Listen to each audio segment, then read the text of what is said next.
Hi, my name's Adri, and I'm going to tell you all about the Ponzi boy band man. Hi, I'm Charlie, and I'm going to talk about the mysterious death of Audi Alma. Hi, I'm Margaret, and I'm going to talk about the legend of vampires and wooden stakes. Boy bands and deaths and vampires. Oh my. What do all of these things have to do with today's topic, heart? Find out in this week's History Bluffs.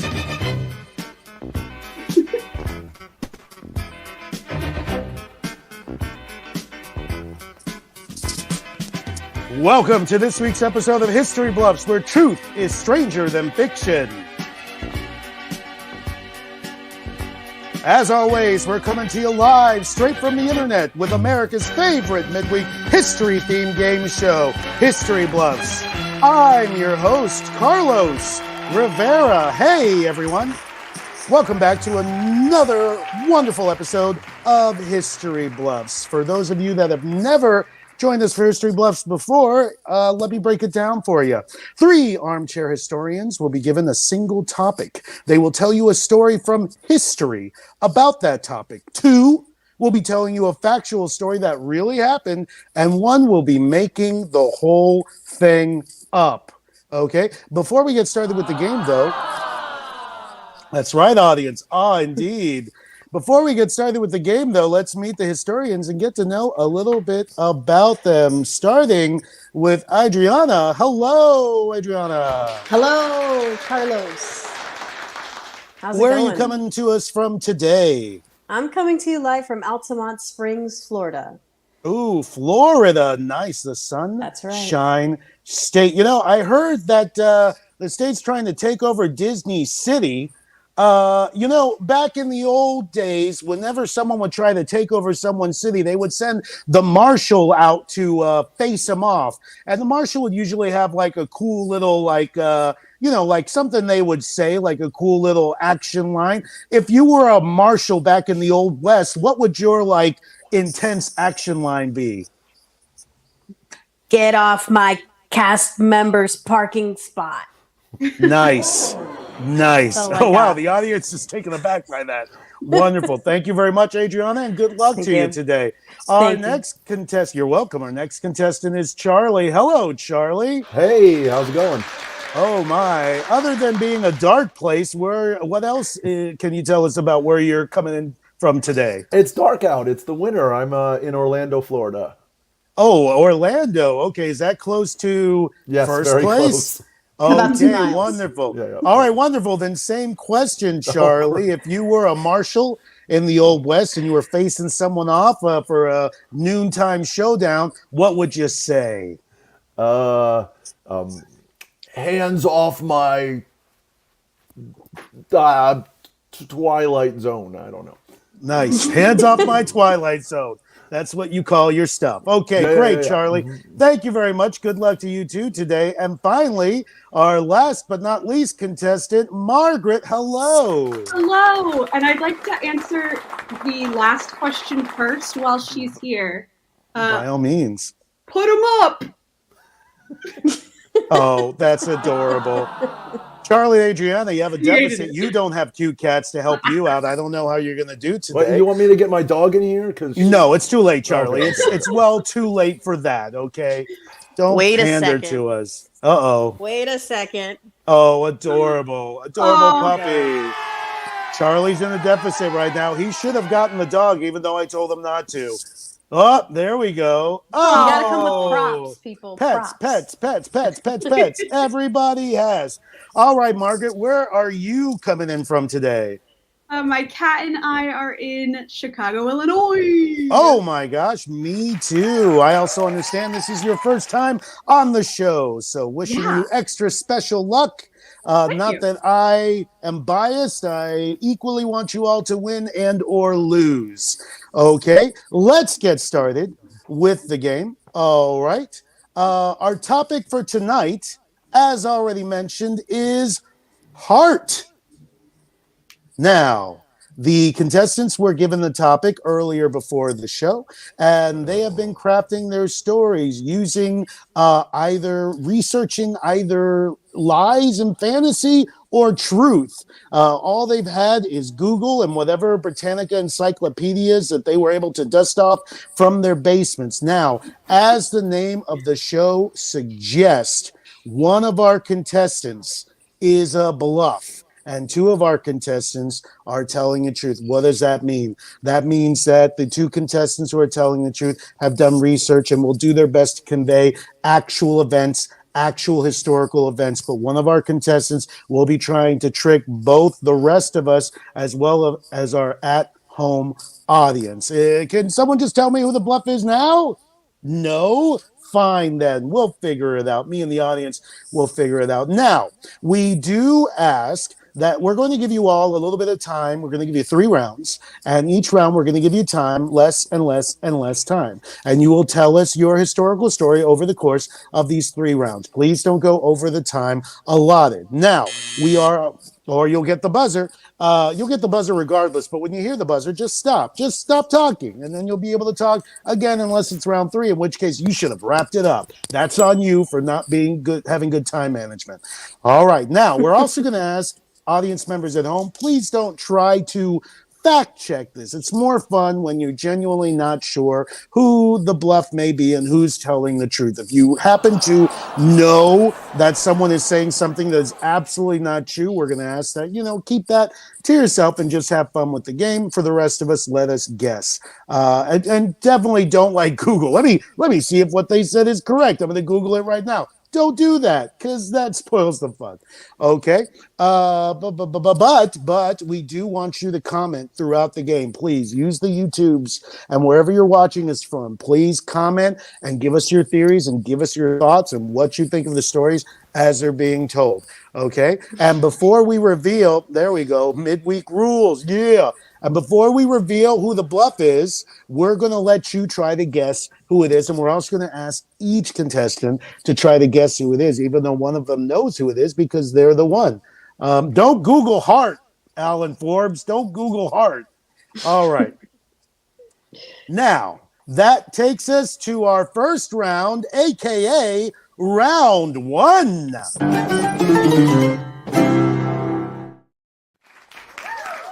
All right, we're in round 1 where the points are worth nothing because there are no points on this show.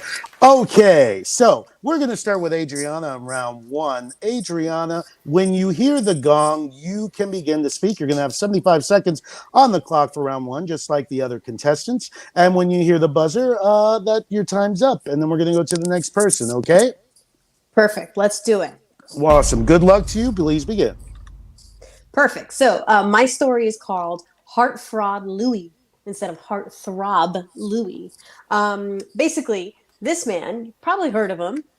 His name is Lou Pearlman, and he was born in 1954 in Brooklyn, New York. Growing up, he lived really close to an airport, so he would watch airplanes land and take off all day. And one of the things that he got fascinated with was what are they called? Airships. So like a blimp. He got obsessed with them. And so when he grew up, he ended up creating a air blimp company. The company went under because they had a couple accidents. And we all know that blimps really aren't a reliable form of transportation the way that a lot of people thought they would be. So he ended up taking his blimp business and moving it from, well, his first business failed. His second business, which was still a blimp business, it was in New York. He later moved it to Orlando, and he had a partnership with SeaWorld and MetLife. At this time, through his business dealings, he met a contact that would lease their private jets to New Kids on the Block. Oh! And we're going to put a pause right there for you, Adriana, and you can tell the rest of your story in round 2, or at least more of your story. Now, I will say that I think that the good people at Batman the Animated Series would disagree with you on blimps being a reliable form of transportation, but it's not for me to say. It's for our other contestants to see if they think that you're being truthful or if you're being bluffery. Charlie, what do you think about Adriana's story so far? Well, I think she might be onto the right stuff, but I'm going to take it step by step and see the rest of her story. Oh boy, it's going to be one of those nights, everybody. It's going to be one of those nights. -5 points for Charlie and Margaret in a show with no points. And Margaret, what do you think of Adriana's story? Truth or fiction? I just think about the Hindenburg and the way that all went down. So I can't trust blimps. I'm poking some holes in your theory so far. Yeah. Hindenburg, the way that went down, that's also a pun. You get -5 points as well, Margaret. Oh, you guys are not doing well. It's exactly like NPR, Emma. It Thank is you, exactly like NPR. All right. Speaking of NPR, next person, round up. Let's go to Charlie. You will have 75 seconds on the clock as well, Charlie, to tell us the start of your story. When you hear the gong, a go. First, I want to apologize to Gina because I'm going to try to speak some Italian and it's going to be horrible. So, this is the story of Adi Alma, the first woman to die of heartbreak. Tanno tempo fa. For this story, we go back to ancient Italian history and the story of Adi Alma, the first woman to die of a heart attack on the eve of the Battle of Alto Tirreno. First, a little history. Audi came from a rich political family in Naples, Italy, in 733. Her sister Sola was older and married an architect. Her sister would often tease her about two things: her potential love interests and the fact that she had a weak heart. When she was young, Aldi suffered her first cardiac arrest while watching a chariot race. Later in her teen years, she was the target of 2 assassination attempts. The first destroyed a carriage that the family was using to travel. After that, the local duke just took security from the Pope and his men. One of those 2 men, Cielo Pedone, would later become her lover. And I think that's a good place to stop. And I'm just going to dance. Good time management from Charlie. Thank you very much. Now, the question is Charlie being truthful, or is it hard for him to be honest right now? Adriana, what do you think about Charlie's story? I apologize. I muted myself.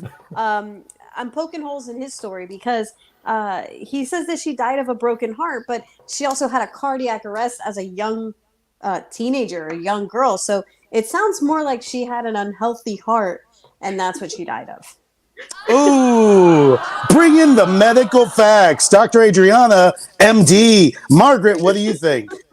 I don't know. I think it's true. I think, why not sadness? Bring it in as natural causes.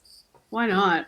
Okay, Margaret believes in the prequel Star Wars theory of death. You can just die of a broken heart or the will to not keep going if your boo kills a bunch of Padawans. All right, speaking of Margaret, I only know I don't know what that means, Gina. Speaking of Margaret, Italian. it's your she time. Only knows the bad words in Italian. Oh, thank you very much, Charlie. You're going to get your 5 points back, which brings you to 0. And Margaret, it's your turn. You're at -5, so be better. You haven't started yet. 75 seconds on the clock for you. When you hear the boom, please boom begin.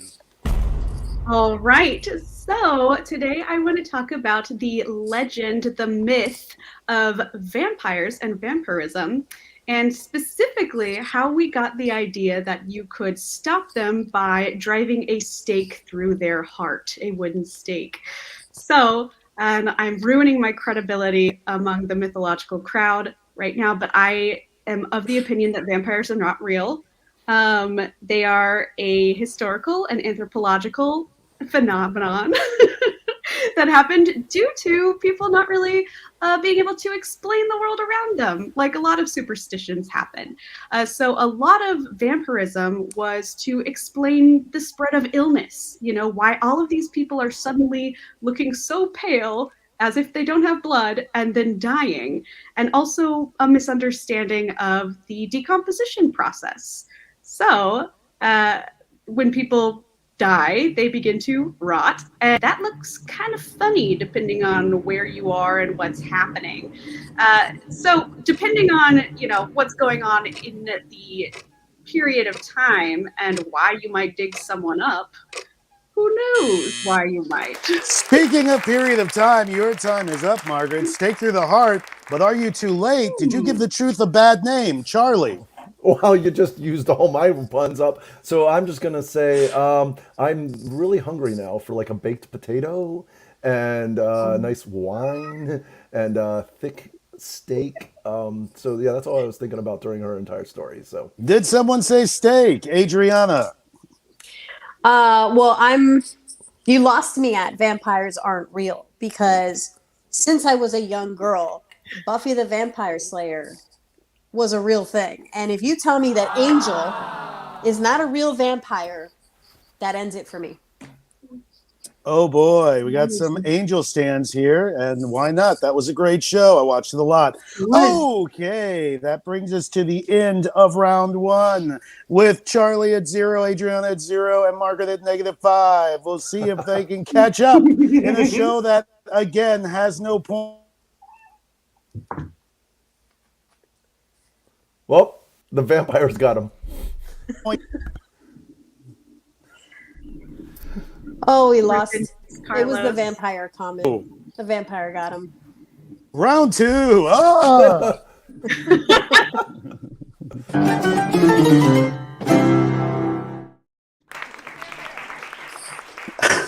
But Edward, sad face. I believe that this individual is Team Edward versus Team Jacob. I'm sorry, vampires may not be real, or if they are, they don't sparkle. My apologies. We're in round 2, everyone, so that means, Charlie, you're going to go first to continue your story, okay? When you hear the boom, you can begin, but this time you only have 60 seconds on the clock. Okay. You have less time when you hear the boom. Okay, the second assassination attempt happened later that year, but this time her security team was able to subdue the assassin. While they were interrogating the lady assassin, she was killed right in front of them by her partner. This is when Addie's second cardiac episode happened. It took her several months to get better, and the whole time, Celio looked after her. The couple got close and soon became lovers. Celio still worked for the Pope, so he was not allowed to marry, but they did anyways in a secret ceremony. Her sister was one of the few people that she actually told. In 763, when Stephen II switched alliances from Pope to Emperor Constantine V, things got bad. At an opera, Una Festa in Tempo di Pesta, a feast in the time of the plague, the Duke convinced Celio that the only way to save his family was to work with him against the Pope. Once again, good time management from Charlie. I'm going to give you 5 points for that, Charlie. Yes, I'm in the lead. I also think you said una pesta in tempo fiesta. I'm going to take away 5 points for that because that's obviously not true. Margaret, what else do you think may not be true? No one would ever defy the Pope. I don't believe that.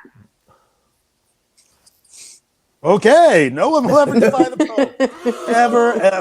Ever. Okay, Adriana, would you defy the Pope? Absolutely. I do daily, actually. Okay. And what do you think about Charlie's answer? So I'm keeping up with the story. At this point, I have nothing really to push back on. It sounds really lovely that she's found this wonderful lover and that they're defying the Pope together. That sounds cool to me. So at this point, I have nothing to push back. I'm looking forward to round 3 so I can hear more about this. All right. Adriana's not pushing back yet, but Emma in the audience is. She's sus of Charlie's story now. Audience members, you can absolutely chime in if you're starting to have theories of who you think may be the bluffer. Una Festo sounds like some pig. Well, learn how to spell like, dude. Exactly. But yeah, e pluribus unum. Okay, we got some Latin fans not in Italian, the audience. So. Fun fact about Chicago: there's a Latin high school here. That's the only fun fact about the city. Let's move on to Margaret.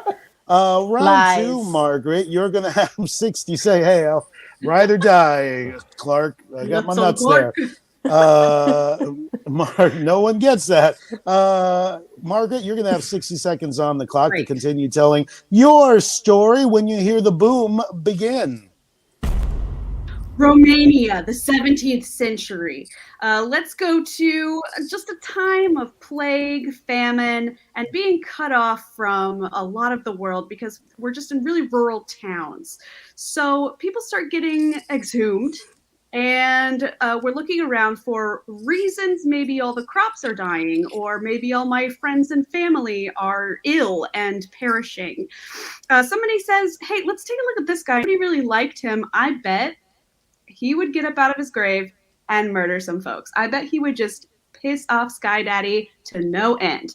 It's human body, and they're covered in blood. So what other thing can you say if you see someone's nails growing, their hair growing, their gums receding, and their mouth is covered in blood? You might think that they are continuing to be alive. Now, this ended up being what people thought vampires were for a long time. Were vampires just people practicing the Thriller dance in cemeteries? We won't know until the third round. But until then, Adriana, what do you think about Margaret's story so far? Well, one, I love your reference of Sky Daddy, top notch. But also Sky Zaddy, yes. So I just want to make sure I understood correctly. They came up with the theory of vampires by exhuming people, and at the state of decomposition that they were in was where the storyline of a vampire came through. Yes. Did I understand that right? Yes. Got it. Okay. I have no further questions. At this time. Okay, apparently this is a trial now. All right, Yes. Charlie. Thank you. What are you thinking about Margaret? Thank you, Adriana. Charlie, Well, what do you think about... I too was gonna say Sky Zaddy also. Anyways, yeah, no, I mean, unfortunately, I think that's factual. Like, yeah, when you grow, that your skin recedes a little bit, and then people always thought that was why they always used to say your fingernails and your teeth keep growing when you die, but in reality, it's the skin pulling back on them, and it seems to support her story. So I guess I'm going with her. Yeah. It's And breaking I'm my going heart. with Gina. I'm going with Gina. That is gross. It is gross indeed. All right, going Yes. with her. Okay, Adriana, we'll see if the audience goes with you as you tell the round two of your story. Like the others, you'll have 60 seconds on the clock, and when you hear the ba-boom, begin. All right, let's do it. Okay, so I left off with him meeting somebody who was renting his jets out to New Kids on the Block. And he saw like these young kids renting private jets, and he's like, I need to get in that business because obviously they have a ton of money. So he's in Orlando. He has his blimp business. He ends up closing it and opening a new business called Transcontinental Airlines. With the money that he was able to get from investors investing in that business, he was able to basically start auditions, and he developed the boy band groups Backstreet Boys, NSYNC, LFO, and a bunch of other local groups that you may not have heard of. He basically, okay, let me focus again. With these funds, he was able to develop those groups. Side note, a few of those group members later revealed that Perlman inappropriately touched them and said that he took a class in massage therapy and he can make your muscles look bigger. All right. All right. Well, Chinese food makes me sick, and so there's inappropriate touching. Also, what makes me sick is putting up the time's up symbol, even though it's not ready, Adam, our tech guy. So I want you to give us a booing audience for you. There you go. Judgmental audience is fine, Adam. Do better, okay? All right. -5 points. Yeah, negative Yes. 5 points for Adam. Yeah, -5. I'm taking Margaret's -5. I'm giving them to tech person Adam. That's right. All right. All right. Charlie, what do you think of Adriana's story? Do you think it's fact or crap? Oh, well, there's no strings attached, but I don't. I mean, -5 points, Charlie. Here we go. Okay, well, Charlie bye, has, like, bye. I'm. Oh, points. -10 now. -10 for Charlie. Margaret, I what guess do you think I'm of done. Adriana's story? Well, You better stop while you're ahead, Charlie. Okay, you want the bull, you get the horns. Margaret, what do you think of Adriana's story? I'm thinking that I do know that Backstreet Boys came out of Orlando. Being an Orlandoan myself, Hunsaker is my last name, correct? So I don't know. It adds credibility to this story. All right. Oh, we got a big old Orlando connection here. Oh my, oh my. That's crazy bananas. Okay. I was starting to. Now I understand why Emma finds me sus is the family connection now. Okay, I see how it is. Well, I mean, she didn't find Adriana sus, so it's not just the family connection. But I tell you what is sus, that we aren't in round 3 yet because we just finished round 2, which means we are about to enter round 3. All right, we're in round 3. What's also sus is audience members not trying to guess who the person is. You can start guessing if you want, or you can wait if you need a little bit more information, which we're going to give you now. In round 3, each contestant will have one more chance to complete their story, but they will only have 45 seconds each to do it. This time, we're going to start with Margaret. No relation to Emma, I assume. Margaret, you're going to have 45 seconds on the clock to finish your story. When you hear the ba-boom, begin. Thank you. Due to the lack of medical knowledge and understanding of decomposition, people saw the blood around the mouth and were like, oh no, this guy's sucking our blood. Unfortunately, fortunately, that's not true, but they wrote it down anyway. They were like, this guy's leaving his coffin at night. We've got to keep him down in here. They tried rocks. They tried a brick in his mouth. And then finally they staked him like a frog in a biology class with a wooden stake to his coffin. All of that was written down in some old Romanian records from Transylvania, if you've heard of it.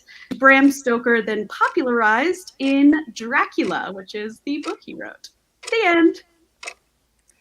All right. Good time manager for Margaret. We're going to give her 5 extra points for that. Oh my goodness. So what you're saying is that wooden stakes aren't just a weakness for vampires, they're a weakness for everybody. Everyone. It reminds me of the Martian Manhunter, who has a weakness for being on fire, which would affect everyone the same way. But apparently that's special just for him. Charlie, what do you think about Margaret's story? Well, now that we've heard it all. He also really likes Oreos for some strange reason. Martian Manhunter? Oh my goodness. Yeah. I mean, I like how she's trying to sway us in a direction by connecting it to like Bram Stoker's Dracula, because that's something that like we all know is a real thing that exists. And so by like using that little bit of like fact, she's like peddled that on to the end. So now it feels like the entire thing she's saying must be true because she said something that we all in common know. It's like they say, Hell's Zaddy hides lies with the truth. Okay. Wow. Adriana, what do you think of Margaret's story? So again, I'm left with doubt. Why were they staking them through the heart? Why were they thinking that this person was getting up? Oh, because people were getting sick and they thought that this person with blood on their mouth was drinking their blood. Okay. All right. Also, So yeah, causing mischief, like killing animals and crops, stuff like demon stuff. You know? yeah. It's like that. See, go ahead. No, I'm sorry.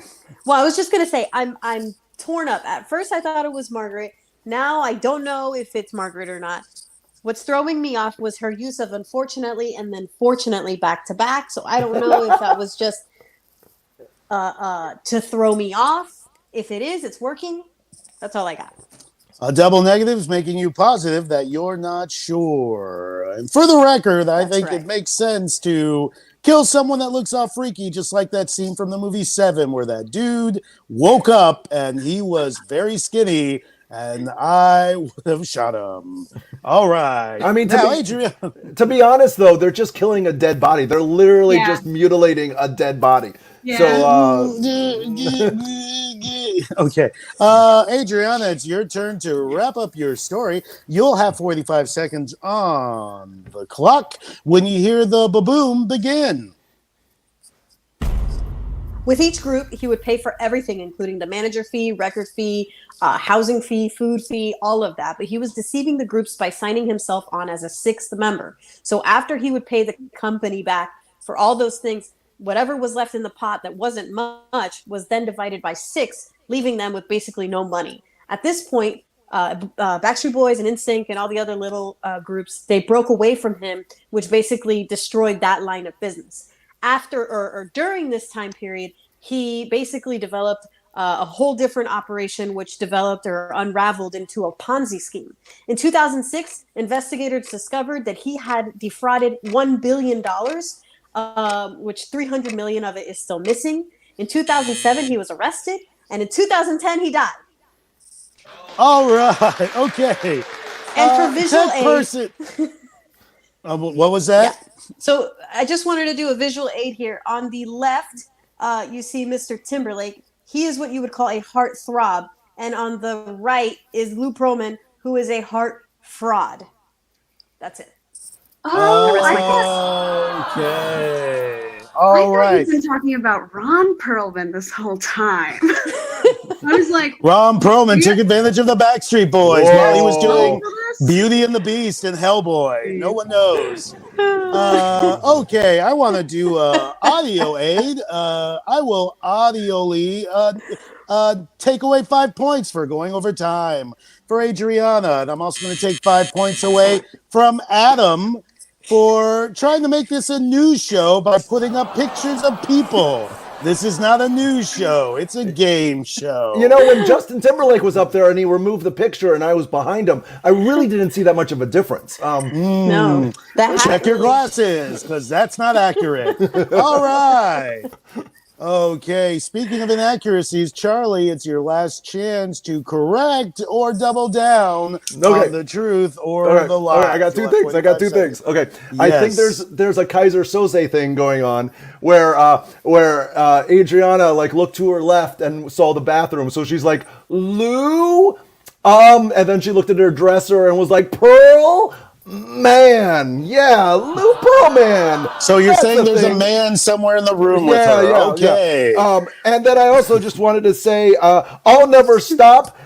Sky Zaddy must have spent a little bit more time on you. I want you back, and it's gonna be me. Negative 50 points for Oh, Charlie. man. Wow, that's a record. Okay, Margaret, what do you think of Adriana's story?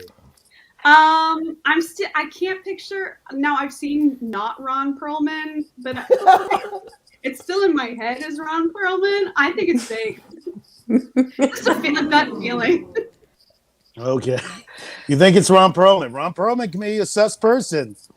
We'll see. He's a bad guy in Sons of Anarchy. We don't know. We don't know where he gets that character from.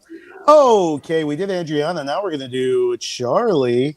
Charlie, it's your last chance here. You have 45 seconds on the clock to wrap up your story and try to convince the audience that you are, in fact, not the bluffer. When you hear the ba-boom, begin. All right. Audi heard what her secret husband had been doing and went to tell him she was pregnant. On the eve of the Battle of Alto Terreno, she said she told him about the baby and that she loved him and wanted to go back home with her, but he turned his back on her and fought anyways. She went home and went into labor, and upon hearing about the death of her husband at the hands of the other security guard who was provided by the Pope, she had her third episode. Her heart could not take it, and she died. Later, scholars and doctors think that she is the first person recorded to have died from subio cardiomyopathy. She is remembered in stories passed down in Italy as Audi Alma, which literally translates to goodbye soul. All right. Okay. It sounded like you were doing a Harry Potter spell there right at the end. Yeah, right. Margaret, what do you think of Charlie's tale? Do you think it's too legit, or is it too legit so we should quit? Honestly, she just gave birth. And now you're telling me, wait, when was this? The 1600s? When was it? 700s. The 700s. Okay, so this woman just gave birth. Like, what, 50% mortality? You're like, oh, it's from a broken heart. Yeah, right. Good theory, Adriana. How about you? Yeah. The fact that she had to go and tell him that she was pregnant and he turned his back, and then she died because he was killed. He would have known she was pregnant if she was like 8 months pregnant. Or maybe I'm missing something in that story, but it just seems like the time wasn't right. And then, like Margaret said, she died in childbirth, probably from an infection because nobody washed their hands or used gloves at that time. That's right. They didn't wipe their hands with meat. So, okay, we're at the end of round 3. Sus be sus. Thank you, Emma. Speaking of audience members, I'm about to go through each of our historians to see what their final take is and who they think may be the bluffer. And while I do that, I want you all to type in who you think the bluffer may be, because we are at the end of round 3, so it's almost time to reveal who the bluffer is. All right, but let's go through everyone one more time, starting with you, Adriana. Who do you think the bluffer is, or who do you think is telling the truth? Well, I'll tell you who it's not. It's not gonna be me. I think it's Charlie.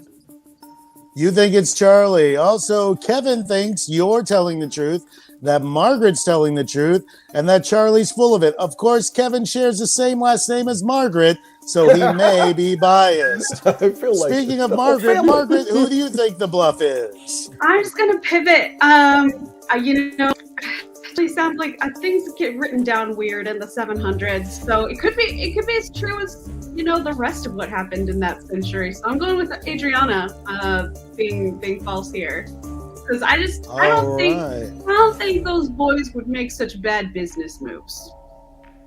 Okay, so Margaret thinks Adriana is the bluffer. Adriana, who did you think the bluffer was? Charlie.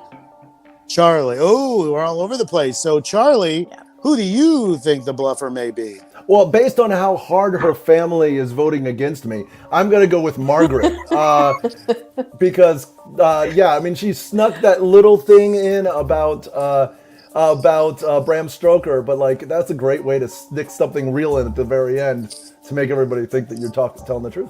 There you go. Stroker, I didn't even know her. Okay, speaking of, Emma wants to reiterate emphatically, I said Charlie. I assume that's how she's saying it at home. Also, Alan thinks the bluff equals Charlie. So, Charlie, you have 3 votes. Oh, but Gina thinks Gina. Margaret. Margaret, you have 2 votes. And Adriana, you only have the 1 vote. So Adriana has 1 vote.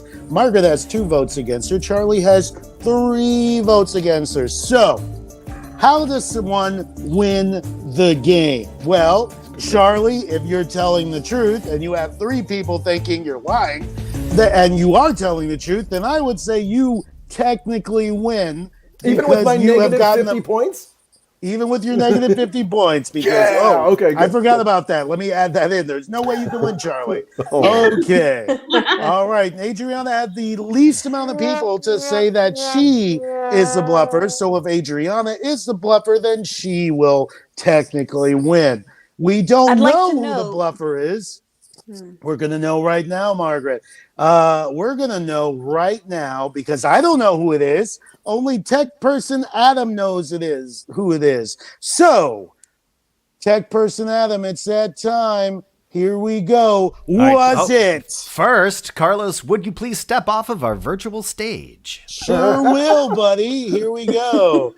And now, tech person Adam, was it Charlie? Was it Adriana? Or was it Margaret? Well, I'll tell you, we're going to reveal it right now because it was... Charlie!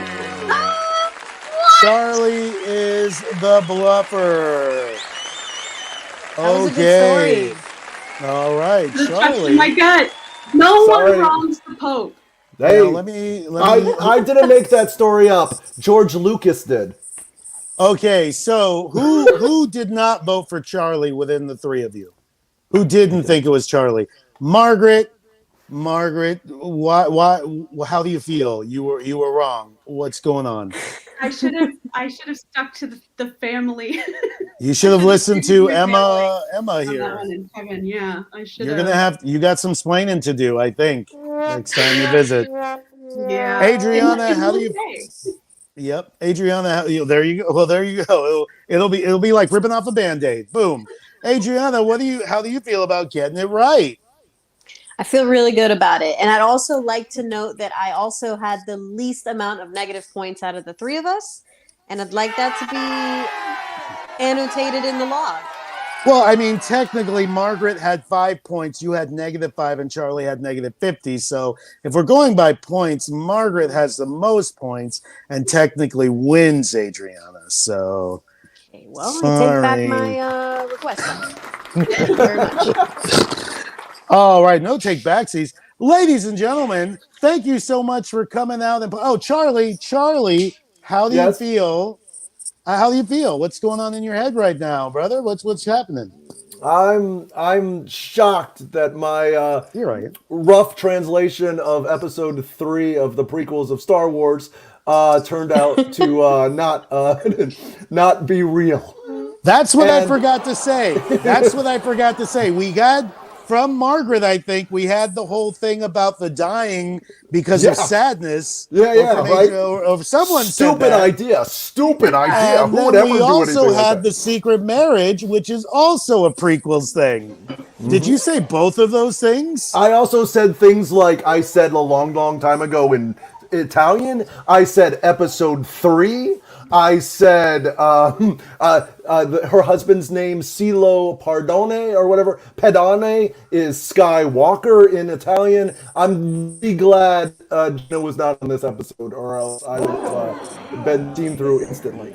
See, everyone, this is why the prequels are bad, okay? Ladies and gentlemen, thanks for coming out today. Thank you to our 3 contestants, Charlie, Margaret, Adriana. Do you guys have any social media that you want to plug right now? Anything coming up?